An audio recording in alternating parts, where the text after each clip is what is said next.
Hi hello నమస్తే welcome to మనం TV. నేను మీ సార్మి. ప్రజెంట్ వంటింటి వైద్యం అంటే గుర్తొచ్చే వ్యక్తి ఎవరు?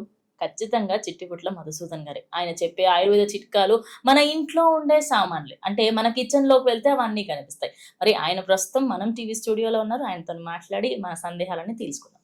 నమస్తే సార్. నమస్తే. సార్ మార్నింగ్ చాలామంది బరువు తగ్గాలి అని అంటే యూట్యూబ్‌లో చూడడమో, లేకపోతే ఎక్కడో వింటారు. నిమ్మకాయ, తేనె అదే విధంగా కొంచెం వేడి నీళ్ళల్లో కలిపి తాగితే తొందరగా బరువు తగ్గుతారంట. నిజంగానే తగ్గుతారా సార్? కొంతవరకమ్మా. కొంతవరకు. సో, ఆ విధానం పాటించడం వల్ల దేహానికైతే ఉపయోగాలున్నాయమ్మా. హ్మ్. దానివల్ల దేహానికి మరి చెప్పుకోదగ్గ సైడ్ ఎఫెక్ట్స్ గానీ, హ్మ్. అదర్ ప్రాబ్లమ్స్ గానీ రావమ్మా. ఓకే. కానీ వాటికి సంబంధించినటువంటి మినహాయింపులు, పరిమితులు వాటికున్నాయమ్మా. హ్మ్. కేవలము వేడి నీళ్ళలో నిమ్మకాయ రసము, తేనె వాడుకుంటూ, మరి రకరకాల ఆహార పదార్థాలు తీసుకుంటూ, మరి ఎలాంటి ఎక్సర్సైజ్ చేయకుండా ఇలాంటి ఉన్నటువంటి పద్ధతిలో మరి వెయిట్ తగ్గకపోవచ్చు కానీ, మిగతా విధాలు మాత్రం బెనిఫిట్ ఉంటుందమ్మా. ఓకే. సరే ఇప్పుడు నిమ్మకాయ నార్మల్‌గా మనం ఇలా చల్లగా తాగుతాం.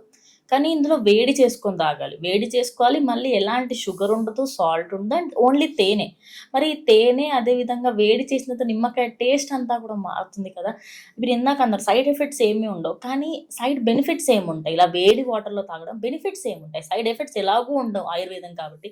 Benefits ఏమేముంటాయి sir? సో, చాలా మంచి ప్రశ్న అడిగారమ్మా. సర్వసాధారణంగా అందరికి తెలిసినటువంటి విషయం విటమిన్ సి ఎక్కువ ఉన్నటువంటి ఆహార పదార్థాల్లో ఎక్కువ చెప్పేది నిమ్మరసం, నిమ్మకాయ చెప్తారమ్మా. నిమ్మకాయ తాగండి. ఉసిరిక, చింతపండు, తర్వాత టమోటా ఇవన్నీ తర్వాత చెప్తారు. నిమ్మకాయ ఫస్ట్. సో, విటమిన్ సి ఇంకోటి ఏంటంటే ఈ విటమిన్స్‌లో కూడామా ఈ సి విటమిన్ అనేది కూడా మన బాడీలో ఏ రోజుకి ఆ రోజు బాడీకి కావాల్సినంత ఉపయోగించుకొని తర్వాత వ్యర్థం అయిపోతుంటదమ్మా. ఇది స్టాక్ ఉండదమ్మా.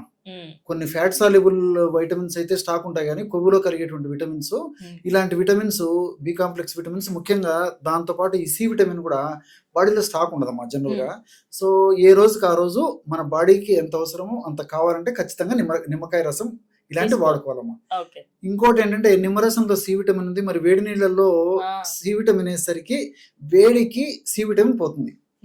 కాబట్టి ఏం చేయాలంటే ఆ వేడి నీళ్లు కూడా ఒక మోస్తరు గోరువెచ్చుకున్నప్పుడు నిమ్మరసం పిండినప్పటికీ ఆశించిన స్థాయిలో కొద్దో గొప్ప ఆ సి విటమిన్ తగ్గొచ్చు కానీ ఎక్కువ స్థాయిలో తగ్గదమ్మా. ఉడకబెట్టినప్పుడు నిమ్మరసాన్ని డైరెక్ట్గా వేడి చేసినప్పుడు కానీ, నిమ్మరసం ఇతర పదార్థాలు కలిపి ఉడికించినప్పుడు కానీ నిమ్మరసంలో ఉన్నటువంటి విటమిన్ సి నశించిపోతుంది. కానీ వేడి నీళ్ళల్లో నిమ్మరసం వేయడం వల్ల అతి తక్కువ శాతంలో ఆ యొక్క విటమిన్ సి తగ్గొచ్చు కానీ ఎక్కువైతే ఇబ్బంది ఉండదమ్మా. ఇంకోటి ఏంటంటే వేడి నీళ్లు తాగడం వల్ల, అంటే గోరువెచ్చని నీళ్ళు కానీ వేడి నీళ్ళు తాగడం వల్ల ఫ్యాట్ బర్న్ స్పీడ్ అయిపోతుందమ్మా. అంటే మెటబాలిజం వేగవంతమయ్యేదానికి మనకు వేడి నీళ్ళు ఉపయోగపడతాయి. ఇంకోటి ఏంటంటే ఈ యొక్క నిమ్మరసంలో ఉన్నటువంటి ఈ డయాస్మిన్, హెస్పెరిడిన్ ఇలాంటి రసాయన పదార్థాలు కూడా త్వరగా పనిచేసేందుకు వేడి నీళ్ళు సహకారిగా ఔషధంగా పనిచేస్తాయి. అంతేకాకుండా ఇప్పుడు ఈ యొక్క వెయిట్ ఉన్నటువంటి వాళ్ళు వెయిట్ తగ్గేందుకు కొంతమంది మరి చాలా ఆహార పదార్థ నిబంధనలు పాటిస్తుంటారు అనమాట. సో, నీరసము, నిస్సరణ, బలహీనత ఇలాంటివి రాకుండా ఉండేందుకు కూడా ఈ తేనెలో ఉన్నటువంటి వివిధ రకాల పోషక పదార్థాలు ఉపయోగపడతాయమ్మా. అనేక రకాలైనటువంటి విటమిన్స్, మినరల్స్ ఇలాంటివన్నీ కూడా తేనెలు ఉన్నాయి కాబట్టి, అదేవిధంగా కొన్ని రకాలైనటువంటి షుగర్స్ ఇవన్నీ కూడా ఇలాంటి ఒబెసిటీ ఉన్నటువంటి వాళ్ళలో, వెయిట్ ఉన్నటువంటి వాళ్ళలో వెయిట్ పెరగకుండా ఉండేందుకు, అదేవిధంగా పరోక్షంగా వెయిట్ తగ్గేందుకు కూడా ఉపయోగపడతాయమ్మా. అట్లే ఈ తేనె వేడి నీళ్ళలో వేయడం వల్ల ప్రాబ్లం కూడా ఉండదమ్మా. తేనెను మరిగిస్తే కొంత శాతం వరకు కొన్ని రకాలైనటువంటి పోషకాలు తగ్గేటువంటి అవకాశం ఉంటుంటుంది. కానీ వేడి నీళ్ళల్లో మరి కాస్త తేనె వేయడం వల్ల తేనెలో ఉన్నటువంటి పోషకాలు కూడా వచ్చేటువంటి నష్టం ఉండదమ్మా. కాబట్టి ఈ 3 కలిపి వాడుకోవడం వల్ల మీరు అన్నట్లే అన్ని సైడ్ బెనిఫిట్స్ ఉంటాయి. ముఖ్యంగా ఎలాంటి సైడ్ బెనిఫిట్స్ అంటే మొదట్లో నేను చెప్పినట్లు వేడి నీళ్ళు తాగడం వల్ల మెటబాలిజం వేగవంతమయ్యి ఫ్యాట్ త్వరగా బర్న్ అయ్యేందుకు వేడి నీళ్ళు సహకరిస్తాయి. అంతేకాకుండా నిమ్మరసంలో ఉన్నటువంటి డి డయాస్మిన్, హెస్పెరిడిన్ లాంటి రసాయన పదార్థాలు మనం తీసుకున్నటువంటి ఆహార పదార్థాల నుండి కొవ్వు ఏదైతే ఉందో ఆ కొవ్వు త్వరగా జీర్ణం కాకుండా ఉండేందుకు ఈ యొక్క ఆహార పదార్థాలు, ఈ యొక్క రసాయన పదార్థాలు ఉపయోగపడతాయి. అంటే ప్రేగుల్లోకి ఈ మనం తీసుకునే పదార్థాలు వెళ్ళినప్పటికీ అవి త్వరగా జీర్ణం కాకుండా ఉండేందుకు ఈ నిమ్మరసం నుండి రసాయన పదార్థాలు ఉపయోగపడతాయి. అంతేకాకుండా మనకు మేలు చేసేటువంటి మన బాడీకి ఉపయోగపడేటువంటి హెచ్డిఎల్ అనేటువంటి కొలెస్ట్రాల్ని విపరీతంగా పెంచేందుకు ఈ నిమ్మరసం నుండి ఇలాంటి రసాయన పదార్థాలు ఉపయోగపడతాయి. ఓకే. అంతేకాక మనకు హాని చేసేటువంటి ఎల్డిఎల్, విఎల్డిఎల్ ఇలాంటి ట్రైగ్లిజరైడ్స్ ఇలాంటి హానికారకమైనటువంటి ఈ కొవ్వులు ఏవైతే ఉన్నాయో, అంటే కొలెస్ట్రాల్స్ ఏవైతే ఉన్నాయో, ఇలాంటి కొలెస్ట్రాల్ బాగా తగ్గేందుకు ఈ యొక్క నిమ్మరసం పదార్థాలు ఉపయోగపడతాయి. అదేవిధంగా తేనెలో ఉన్నటువంటి కొన్ని రకాల రసాయన పదార్థాలు ఉపయోగపడతాయి. కాబట్టి టోటల్గా మనం ఆలోచన చేస్తే మరి ఈ వేడి నీళ్ళల్లో తేనె అదేవిధంగా నిమ్మరసం కలిపి వాడుకోవడం వల్ల మరి దానివల్ల అదనపు ప్రయోజనాలు చేకూరుతాయి, కానీ మరి ఎలాంటి నష్టం అయితే ఉండదమ్మా.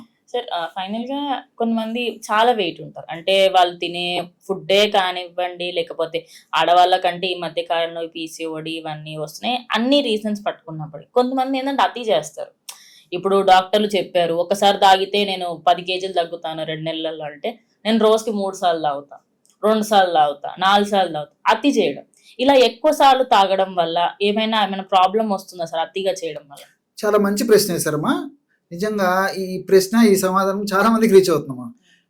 డాక్టర్స్ చెప్పినప్పటికీ వీళ్ళు చెప్పినటువంటి పద్ధతిలో పాటించకుండా విపరీతంగా చేయడం వల్ల అనేక రకాల అనర్థాలు వస్తాయమ్మా. అందుకే పెద్దలు ఏ రోజు చెప్పడం జరిగిందమ్మా, అతి సర్వత్ర వర్జయేత్. ఏది కూడా అతి పనికిరాదు, మితం హితం. ఏది అవసరమో అంతవరకే ఉపయోగించుకోవాలి, కానీ అతిగా చేయడం వల్ల మతి చెడుతుందని కూడా చెప్తుంటారు. మా మతి చెడిపోయేది ఇంకొక దాని కింద కూడా మారిపోతుంది. అంటే శారీరక ఇబ్బందులే కాకుండా మానసికమైన ఇబ్బందులు కూడా వస్తాయమ్మా.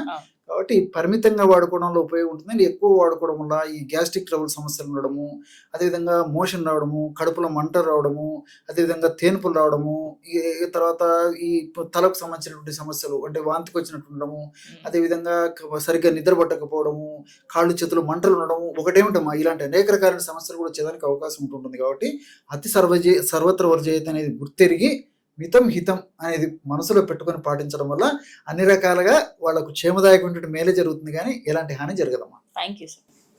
సో చూసారు కదా, ఇది వాళ్ళ వీడియో. ఇంకో వీడియోతో మళ్ళీ కలుస్తాం. మీకు ఇలాంటి సమస్యలు ఏమైనా ఉన్నా మధుసూదన్ గారితో మీరు మాట్లాడాలనుకున్నా ఖచ్చితంగా కింద కామెంట్ చేయండి, లేదా మీ సమస్యని సార్ నోట్తో వినాలి అనుకున్నా, అంటే మీకున్న సమస్యకి సంబంధించి పరిష్కారం తెలుసుకుని ఖచ్చితంగా కింద ఇచ్చిన నంబర్ని అయితే కాల్ చేయండి. సో ఇది వాళ్ళ వీడియో. ఇంకో వీడియోతో మళ్ళీ కలుస్తాం. స్టే ట్యూన్ టు మనం టీవీ.